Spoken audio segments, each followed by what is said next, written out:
All right, so we've been working on a sermon series called Comeback Kids over the last several weeks. And uh, the idea is basically that we're going through the Bible looking at people who needed a comeback and how God showed up to enable them to have that comeback. And not just how God showed up and did something amazing, but really what it was that they did to make sure they were in a position so that God could and would do that. And over the last several weeks, we've looked at several of these. We looked at Noah in Genesis chapter 9. We looked at Jacob in Genesis 32. We checked out Joseph in Genesis 50 and Joshua in Joshua chapter 7. 2 weeks ago, we looked at Asa in 2 Chronicles 14. And last week, we were with Jehoshaphat in 2 Chronicles chapter 20. And in each of these, we picked out some really good lessons about how we need to position ourselves so that God will give us that comeback that we desire. Today, we're continuing this series and we're going to focus on 2 Kings chapter 5. 2 Kings chapter 5. And what you need to know as we go into this is that there are several parallels between 1st and 2nd Chronicles and 1st and 2nd Kings, right? Um, Top of the list, both of them were originally one book. So there was the book of Kings and there was the book of Chronicles. They were split sometime down the road by somebody who thought it would be easier to carry around half the scroll rather than the whole scroll type of thing, you know. Um, but what you need to know is that both of these books, they recorded the same period of history from two different perspectives and with two different emphases. So the book of Chronicles, where we've been the last 2 weeks, focused on the line of King David, right? David comes, he becomes the king, and it shines the spotlight on David, shines the spotlight on Solomon. When the kingdom is united, then the kingdom divides. And yeah, it mentions the northern kingdom and things like that, but it really focused on what was going on the southern kingdom, where David's line was still in charge. Today we're flipping over to the book of Kings, 2 Kings chapter 5, as I said, and the emphasis changes a little bit because the book of Kings begins at the end of David's reign. So King David is already finished and he is handing the torch to the next guy. Spends several chapters examining Solomon and his time as king, but then it really follows the northern kingdom as Israel divided between north and south. So while 2 Chronicles chapter 17 through 20 focused on the reforms of Jehoshaphat in the south, 1 Kings chapter 15 through 2 Kings chapter 8 focused on the work of the prophets Elijah and Elisha in the north at about the same time in history. So 2 Kings chapter 5 happened sometime during the last years of Jehoshaphat's reign. So we're right about exactly where we left off last week. It's just that after both the northern and southern kingdoms attacked Ramoth Gilead, they continued a little bit together, but a lot apart. And so we flip back and forth a little bit here. So where we are right now is sometime after Ramoth Gilead. So both the northern and southern kingdoms teamed up. They went after the Aramean city of Ramoth Gilead, and they lost. They got smacked down, sent back home in shame. It's after the vast army attacked the southern kingdom that we talked about last week, where Jehoshaphat had to seek the Lord because he had no army left. And it's sometime after Jehoshaphat appointed his son Jehoram as co-regent, which we see documented in 1 Kings chapter 1. But it's before Jehoshaphat's reign ends at the end of 2 Chronicles chapter 20. So right where we left off last week, before the end of chapter 20, that's where 2 Kings chapter 5 is situated. What you need to know is that the relationship between the northern and southern kingdoms, between the northern kingdom of Israel and the kingdom of Aram, which is where we saw Ramoth Gilead last week. They attacked them and they got themselves in trouble. So the relationship between Israel and Aram is, we'll say it's stressed. Does that sound like a fair assessment of the situation? I mean, Israel just attacked Aram. Aram sent them home packing and all that stuff, but there's still a lot of stress between those two nations. So when Israel attacked, they were effectively declaring war on Aram. But Aram, of course, repelled that attack, and so they reluctantly signed a peace deal. And so they're not officially at war, but every now and then they still go on raids into the other side's territory, just, to pick at them a little bit. So, um, yeah, the relationship is definitely strained. And it's in this setting that we're introduced in 2 Kings chapter 5, verse 1, to a guy by the name of Naaman. What's interesting about Naaman is that he was not a member of Israel. In fact, he was the commander of the army of the king of Aram. So he is like the right-hand man to the chief bad guy. And if there's anybody that you don't necessarily want to find in your Bible, I suppose it's probably this guy, the other guy's right-hand guy, right? This is not what you expect to find. But we learn some very important things about Naaman right away in 2 Kings chapter 5. In fact, we learn right out of the gate that he was a highly ranked official in this enemy's army, right? We're told that he was highly ranked because through him the Lord had given victory to Aram. Now, it's important to recognize that we don't know exactly what this victory was. It might have been Ramoth Gilead, it might have been somewhere else. We don't know.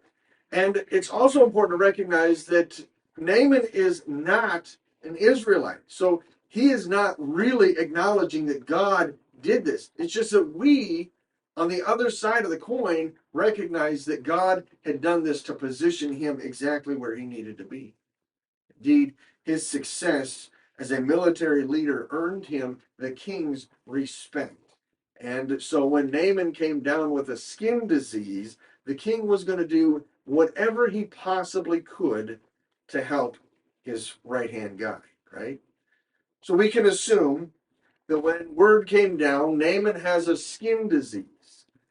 We don't know exactly what the skin disease is. We'll probably classify it, you might hear it popularly called leprosy, but not sure if it's what we would call leprosy today.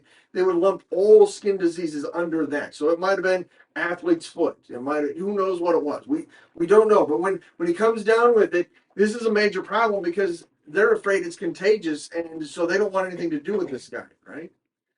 And when the king hears about this, he pulls out all the stops. I got to make sure my right-hand guy is able to continue in his job because I need him. And so he does. You can imagine, he brings in every doctor, every priest, every magician he can find who might possibly be able to heal Naaman. And poor Naaman had to endure months and months of poking and prodding and one treatment after another. If you've ever been to the doctor and they didn't know the answer to what was going on, you understand what I'm talking about. They don't have the answer, and so they just keep doing tests and tests and trying this and trying that, and it gets tiresome quickly, doesn't it? Right. Nothing worked for Naaman. Nothing. But you have to understand, Naaman was a soldier. So he knew all about sacrifice and doing tough things. And so he was in this. He's okay, I can do this. I'm tough. I'm strong. I can handle this. But even Naaman, before long, became dejected and discouraged. He's a valiant warrior and a great leader of men, but this skin disease was more than he could handle. So even Naaman found himself desperate for a comeback. But here's the thing. As I said, Naaman wasn't even an Israelite.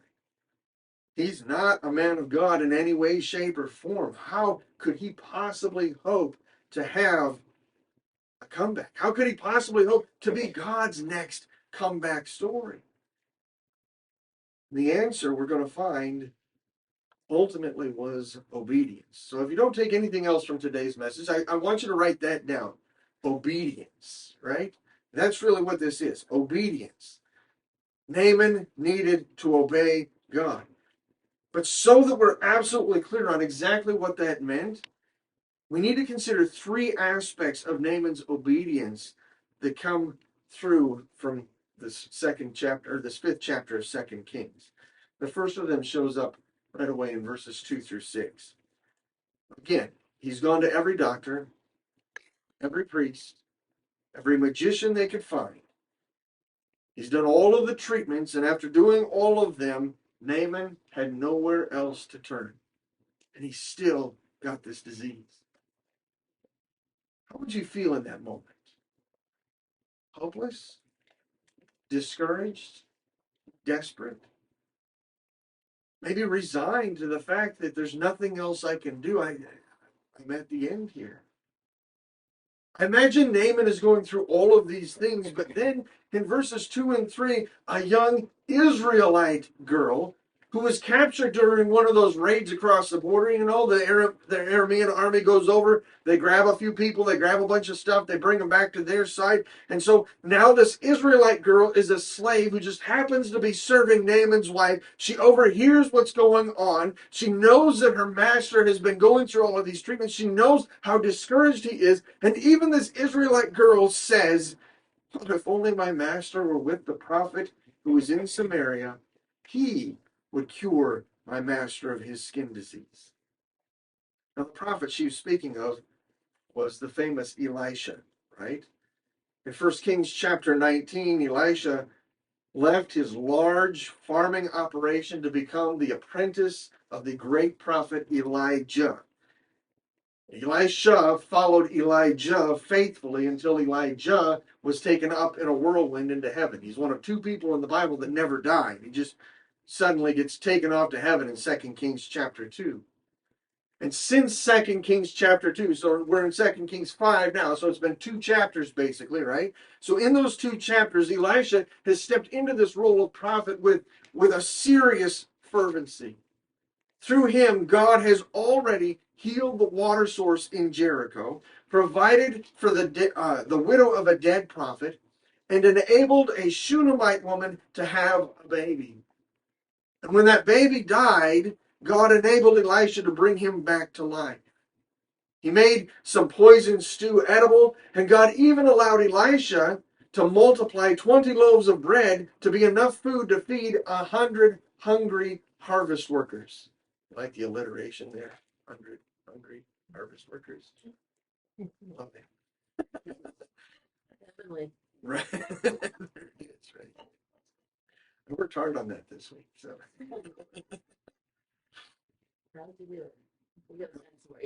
Right? Now, this girl had obviously overheard the grown-ups talking about everything that Elisha had done, or at least some of the things Elisha had done. And so to her, the answer to Naaman's issue was obvious. I mean, Elisha's able to do all these things. Surely he's able to fix Naaman if Naaman is willing to go over there. And when she explained all of this to Naaman, Naaman had no choice but to agree. I don't know if he was truly enthusiastic about this. I could very well be that it was just a glimmer of hope that, hey, maybe there is one more thing that we can try, so I'll go and try that. But whatever his situation, whatever his disposition toward this was, in verse 4, Naaman went to the king. In verse 5, the king said, yes, absolutely. He sent Naaman and a letter to the king of Israel. And so Naaman set out.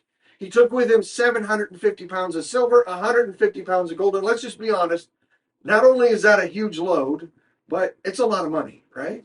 And 10 sets of clothing. Now, you need to understand, in those days, most people owned one set of clothing, maybe two if you were wealthy. So to have 10, this is 10 people's worth of clothing. This is kind of a big deal. And in verse 6, Naaman arrived in Samaria. Samaria. You probably remember that from New Testament conversations. The Samaritans, the people of Samaria, they were not liked by the Jews in the New Testament. But this is before all of that happened. And so Samaria was the capital of the northern kingdom of Israel. From Damascus, the capital of Aram, to Samaria, it was 100 to 150 miles, depending on the route you took. Now, for us, that's what, 2-3 hours in a car? No big deal. But remember, they didn't have cars back then, right? So Naaman and at least a bunch of his people are riding horses and maybe even walking. Typically, it was a 6-day journey from Damascus to Samaria. And let's just agree, that's something. I mean, that's a significant journey. But it might as well have been 1,000,000 miles, to be honest. I mean, remember, Naaman is not an Israelite. He is an Aramean, and the Arameans and the Israelis are not exactly on friendly terms at this moment. And so it wasn't just the 100 miles. It wasn't just the 6 days of travel. It was also, Samaria is not my people, and Naaman is not ours. Right? So yeah, there's a tenuous peace between these two nations right now, but everybody knew that was only going to last so long. Naaman is the leader of the bad guys, and this is going to be a tough spot, don't you think? But yet Naaman went. He heard there was hope for him in Samaria, and so Naaman went to Samaria. And I want to suggest to you that it's not just enough to obey, but we need to recognize that we need to obey no matter how far that takes us from where we were, right? I mean, so many times we hear, oh yeah, I'm going to obey. And we're happy to do that as long as it means that we can stay right exactly where we are, right exactly how we were.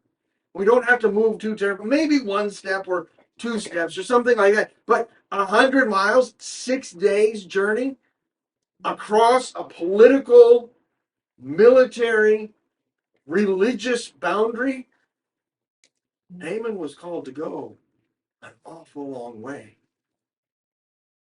And yet he went.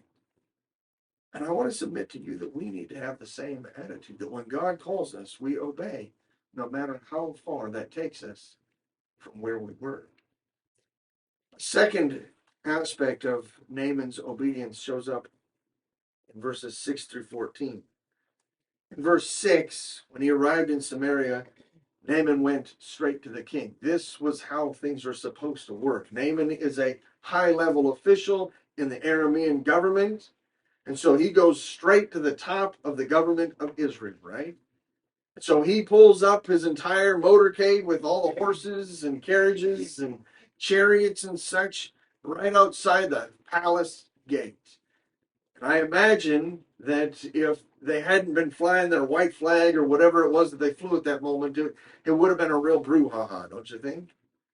But here he shows up under a banner of peace, and he comes in and he presents the letter that the king, his king, had sent with him to the king of Israel. And the letter said simply this: when this letter comes to you, note that I have sent you my servant Naaman for you to cure him of his skin disease. On the surface of it, it was simple enough, right? I mean, he wants Naaman to get cured, and he heard that maybe the king or Israel has the ability to do that. Israel supposedly the people of God, and in most nations, the holy people, the prophets and the priests, they worked for the king. So they're going to be in the palace. So it makes sense. You send a letter to the king to tell the king, hey, I need you to do this for me. And the king's going to tell the priests and prophets, okay, go and do this and get it done. So if you want the nation's God to do something, you ask the king, because really it's the king that's in charge, right? But in verses 7 and 8, something crazy happened. The Aramean Naaman had just come on faith from Damascus to Samaria, but the king of Israel freaked out. I love this. And not only does he freak out, he kind of has a little bit of a panic attack here. I mean, maybe you can't see that immediately in the text, but I'll summarize it. I'll maybe paraphrase it a little bit. See, Israel's kings don't have, at this moment in history, the best relationship with their prophets. In fact, they don't have any relationship with the prophets. The last king, Ahab, had tried to kill the prophets. And so there's a lot of tension there. So Israel really doesn't have a whole lot of connection, at least the official channels of Israel, doesn't have a lot of connection with God. So when Naaman shows up and says, hey, you can heal my skin disease, the king is like, what? He didn't have the faith that God could or even would do what Naaman wanted. And more than that, he expected that the king of Aram was going to be insulted by his failure to heal Naaman, and he was going to use this as a pretext for war. It's like a false flag operation where if you don't heal Naaman, we're going to come back in force next time. So the king thinks this is a trap. And he shreds his clothes, and he throws a tantrum, and he's pretty desperate. Fortunately, even though Elisha was not in the palace, he still had ears in the palace. Whether they're supernatural ears, like God says, hey, check it out, there's a guy at the palace you need to go talk to, or he has sources. I don't know what it is, but somehow Elisha heard what was going on. And so he sent a message to the king. And the message was, have Naaman come to me, and he will know there is a prophet in Israel. I love the line there. It's kind of a jab at the king. Like he's saying basically, you think there's not really a prophet here. You think there's no connection to God. You think that I'm a fake prophet, but you send Naaman over here and we'll find out who's the real prophet or not, right? So in verse 9, that is exactly what Naaman did. And I want you to imagine the scene here for just a second. Naaman, the right-hand man, the commander of the army of Aram, has this entire entourage. He's got horses and chariots and buggies and mules and people and all the things that go with this. You might imagine it kind of like the motorcade of the Prime Minister of Russia. He leaves the palace, he parades through town, and he ends up at Elisha's simple, normal house. Think about that for a second. The Prime Minister of Russia just brought all of his entourage to your place, in your neighborhood. It's kind of what just happened. Imagine the crazy, what is going on, right? And I imagine it was a little bit disruptive to everything and everyone that was going on. I mean, it's one thing when in verse 8, Elisha sent a message to the king to say, hey, I got the answer. But now Naaman is in my neighborhood knocking on my door. This is a little bit crazy. And to make it even more crazy, in verse 10, Elisha doesn't even come to the door. Naaman's he's got all these soldiers and all this stuff with him. He's knocking on the door. And Elisha, he only sent a message before, and now he only sends a messenger to his own front door. Yikes. This is absurd. I would think that at the very least he could come and say, hey, how you doing? Come on in, right? Elisha doesn't even do that. And as if all of that wasn't bad enough, listen to the instructions Elisha gave to Naaman. He says, go wash 7 times in the Jordan, and your skin will be restored, and you will be clean. Okay. The Jordan is a river. It's about a day away, maybe a day and a half away from Samaria. You're familiar with it because it shows up in the Bible several times, and everybody thinks it's this beautiful thing. But if you actually show up there at the Jordan River, you will notice that as far as river goes, Jordan River is fine and all, but Damascus had 2 rivers of its own. The entire nation of Israel has one Jordan River. Damascus all by itself had 2 rivers. And both of those rivers were bigger and cleaner than the Jordan River. So if Naaman only needed to take a bath to heal his skin disease, why couldn't he do that closer to home? Don't you think he's tried this? He's gone down and taken a bath, hoping that, a little soap, a little water will fix the entire... He's done this time and again. And he's done a lot crazier things. But this is absurd. In fact, it's so absurd, Naaman gets angry. And he storms out. He leaves Elisha's house, muttering under his breath, I was telling myself, he will surely come out. He'll stand and call in the name of his God and wave his hand over the place I got this infection, and the skin disease will disappear. That's what I'm expecting. They're at least, that would at least be consistent with the other treatments I've had, right? No, that's not what Elisha says. Elisha says, go take a bath. Are you insane? No. Aren't Abana and Pharpar, the rivers of Damascus, better than all the waters of Israel? Couldn't I just wash in them?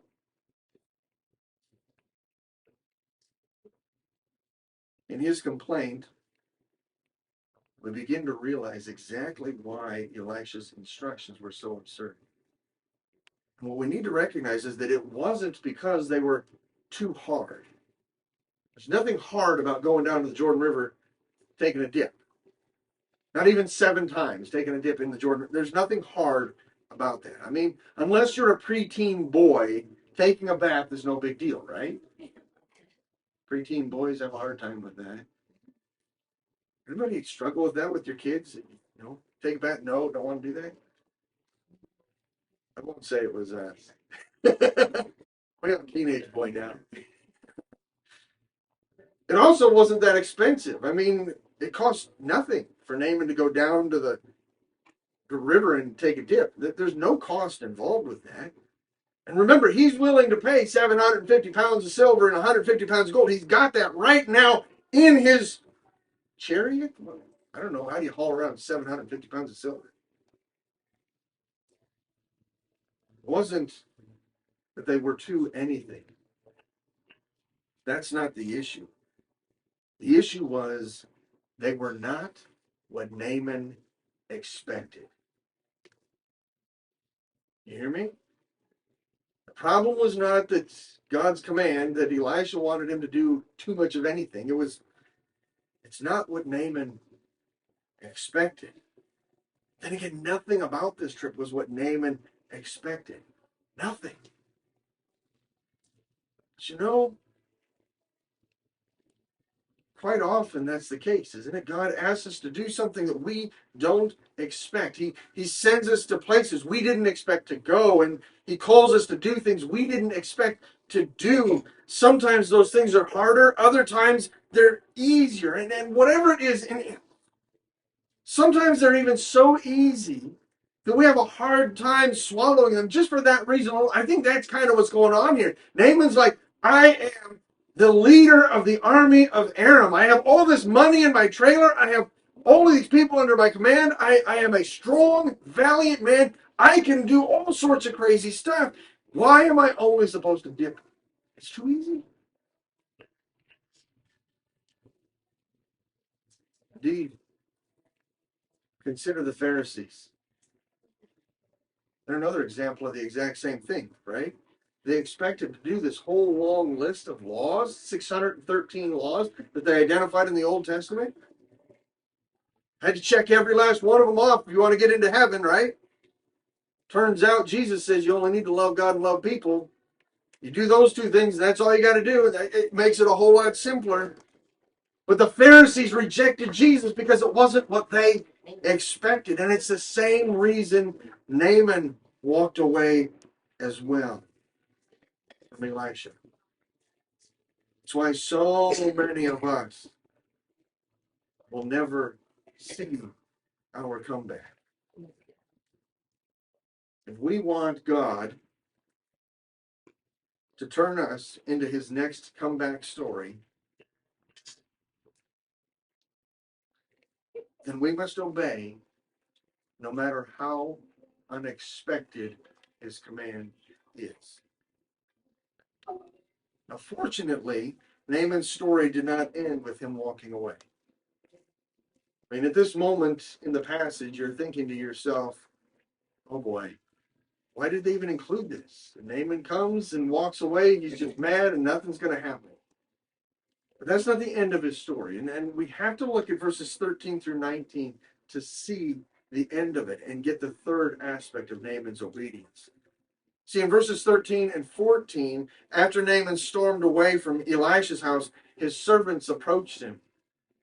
It's a day's walk from Elisha's house in Samaria down to the Jordan River. So sometime during that day, they come to him and they say, hey, if the prophet had told you to do some great thing, some big thing, some hard thing, you would have said, absolutely. Would you have not done it? How much more should you do it when he only tells you, wash and be clean? So in verse 14, Naaman went down and dipped himself in the Jordan 7 times, according to the command of the man of God. And then his skin disease was restored, or his skin was restored, and became like the skin of a small boy, and he was clean. 2 things happen in this passage that are worth noting today.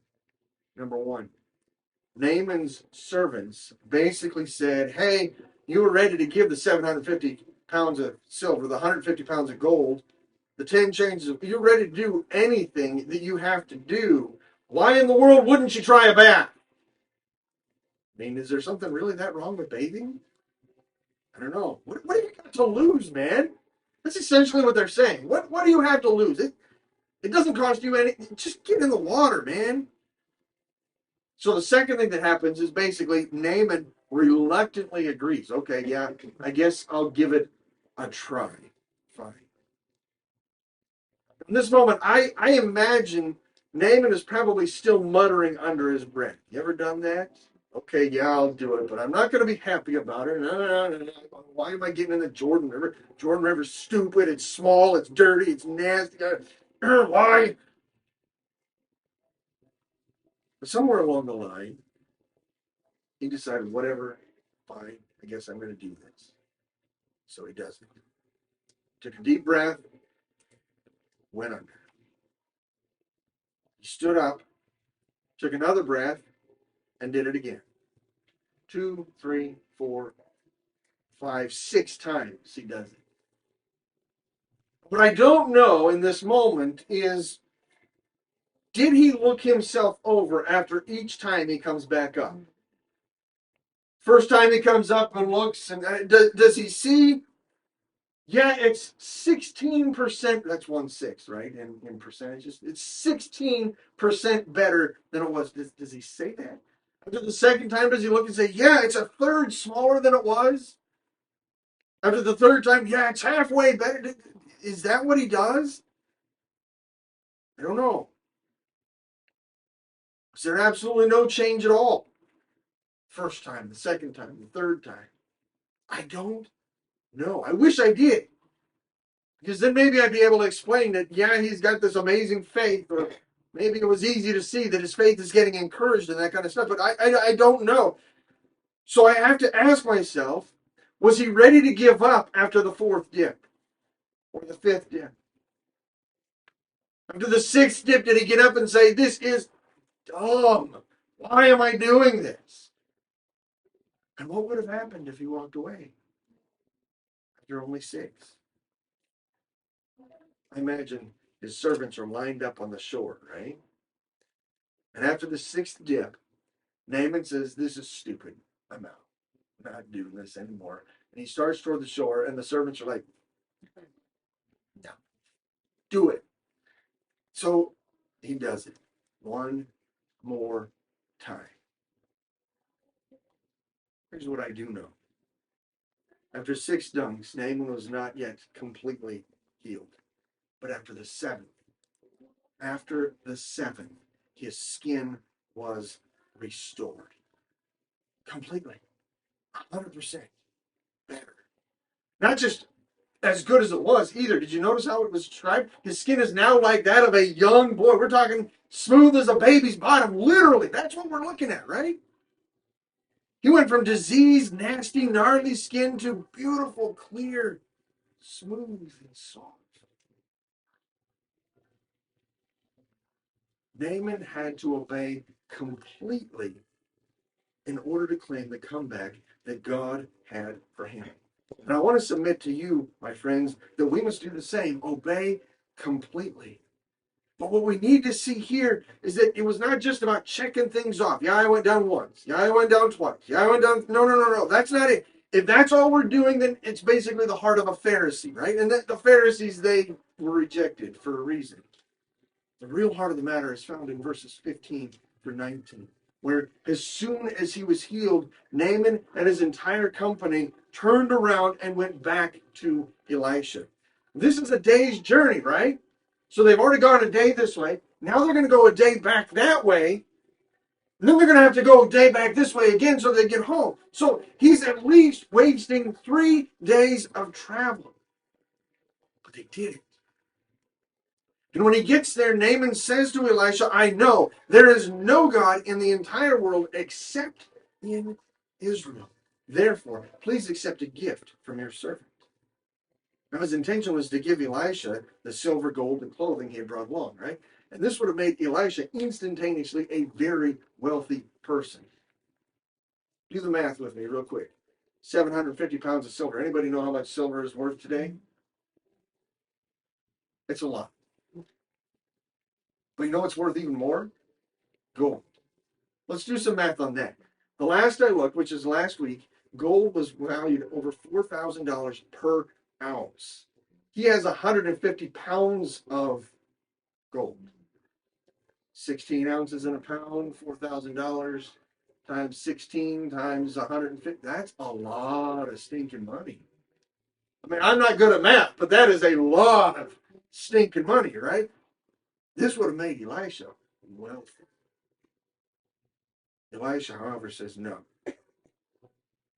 No, no, no, no. He declines the offer because he didn't want anyone to think he had done this by his own power or for his own benefit. This is all about God. So Elisha knows if I take anything from this guy, it's going to distract from God. So this is no. In verse 17, Naaman's response is weird. Okay, if you're not going to take my money, at least let your servant be given as much soil as a pair of mules can carry. He wants dirt. Why? Dirt. Why would you want dirt? I mean, he's got 750 pounds of silver. He's got 150 pounds of gold. He got 10. Why do you want dirt? Well, the answer comes from the culture of the day. See, in those days, most people believed that deities were limited to specific regions of land. Okay, so you had a little g god that worked in Damascus, you had a little g god that worked in Tyre, a little g god that worked in Sidon, a little g god that worked in Egypt. All these different areas had their own little g gods, and they were assuming that the big G god was only able to do anything in Israel. Problem is, Naaman doesn't live in Israel. So he says, can I take a piece of Israel? Enough soil for 2 mules to carry. Can I take that much of Israel with me back to Damascus? Basically, what he's doing is he's bringing Elisha's God home with him, because if Elisha's God is tied to the soil, tied to the land, he brings the land with him, and God comes too. Here's why he did that. Your servant, Naaman said, will no longer offer a burnt offering or a sacrifice to any other God but the Lord. Translate that.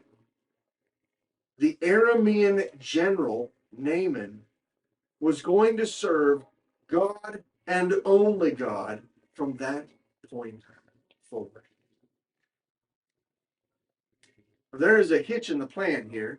He is still the right-hand man of the king of Aram, and so the king of Aram is still going to go into his own pagan god's temple. He's still going to do that, and as the right-hand man, he's expected to go with the king into the temple, but he wasn't doing it with his heart. He even mentions this to Elisha. He says, hey, check it out. I just have this problem. I need God to understand. This is part of my job. I have to do this. I don't want to do it. I'm not worshiping Rimmon. Elisha says, go in peace. It's all good.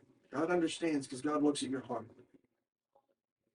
God knew that from this point forward, Naaman's allegiance was to God and God alone. And I tell you, ultimately, that's what the complete obedience is supposed to mean. Being completely and exclusively devoted to God. If we want to experience the comeback he has for us, And brothers and sisters, we must also be just as committed as Naaman. Obey completely. So the question before us is simply this: are we willing to obey like Naaman did? I know we're all, yeah, I'm happy to obey God. That's right. But are we willing to actually go to the lengths Naaman went to do God's will? To go 6 days journey one way, and to to give up all this money, and to even cross boundaries that maybe we're not comfortable crossing. Are we willing to obey, not just as far as he asks us, but are we willing to obey even when it's crazy ridiculous? It doesn't meet our expectations. It's completely out of the ordinary, unexpected. Are we willing to obey? Are we willing to obey so completely that basically we are saying God is the most important? God is the only. That's the one. Are we willing to obey his name? Because unless we can answer that question in the affirmative, yes, yes, we are. We just as well light off the comeback. But here's the thing: we need the comeback. We need it for ourselves. We need it for our church. We need it for our community. We need the comeback. So if we won't stand up and say we will be 100% absolutely obedient, who will? It's up to us, friends. We must obey. Would you pray with me? Lord Jesus, we thank you again for the challenge that we find in your scriptures, and especially in this Aramean general Naaman. It's kind of weird that a foreigner, not even a member of your own people, is such a great example of faithfulness and obedience. I love how real he is. That, I mean, there had to be some struggles here and there as he's doing this, and we can even see that here in the text. But ultimately, Lord, he made the right decision and he obeyed you. Lord, help us to do the same. We are desperate for the comeback that you have for us personally, as a church, as a community. We want that comeback. But we know that the only way that happens is if we commit 100% to obeying you, no matter how far we have to go, no matter how unexpected it might be, completely 100% obedient to you. Help us to be that way today. Amen. Brothers and sisters in Christ, thanks for coming this morning. Always great to be here, joining with you in worship and opening the scriptures. We're going to do this again next week, if that's okay. Tuesday, we're going to have our Bible discussion group at Rachel's house again. We'd love to have you join us for that. It is kind of crazy sometimes, but we start at 6. There's food involved, and this last week we had more than enough food. So if you can't bring food, don't worry about that. Just show up, and yeah.